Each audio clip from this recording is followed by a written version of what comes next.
Hi, Africa. I thank you for joining me on SciTech. And I am Ignatius Annor. It's right here on Africanews. Let's head to Southern Africa, where a conversation about science has been ignited. The goal is simple: get scientists and citizens of the continent to show real commitment to science and impact the lives of people. I was offered a grant by the South African government as an international media representative for the 4th edition of the Science Forum South Africa in Pretoria. Now, thousands of people, including scientists, policymakers and students from Africa and around the world, gathered to open up discussion on the 4th Industrial Revolution. So, what is the 4th Industrial Revolution? It is simply the digital revolution sweeping the world today.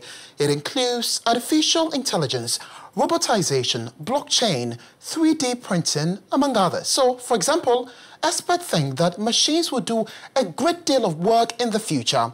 But where does this leave human beings, and what should we prepare for? Also, if people lose their jobs, who will patronize the services of these AIs when fewer people have the purchasing power? And can producers of these machines survive? Professor Chalide Mawala is Vice-Chancellor of the University of Johannesburg.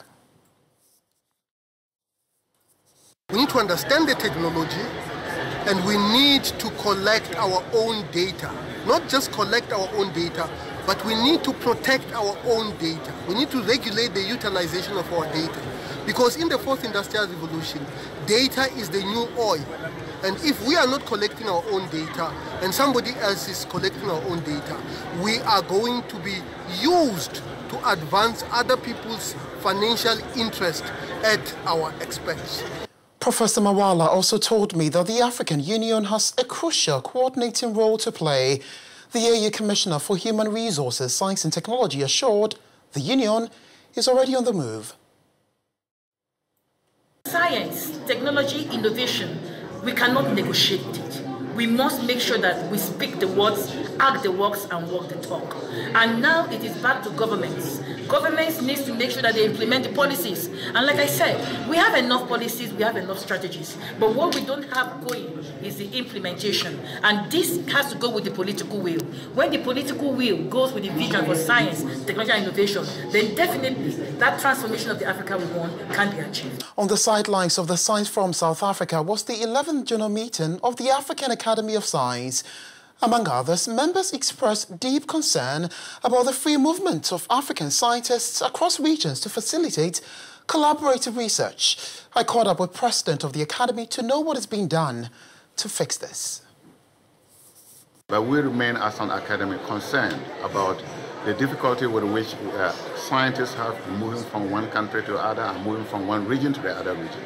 And we put it on the agenda. We're going to discuss that, and we are going to make sure that we get it across to the hierarchy that be for Africans to be able to do collaborative research across regions. We will need to have easy mobility of scientists, of postgraduate students. Otherwise, we cannot achieve the total objective.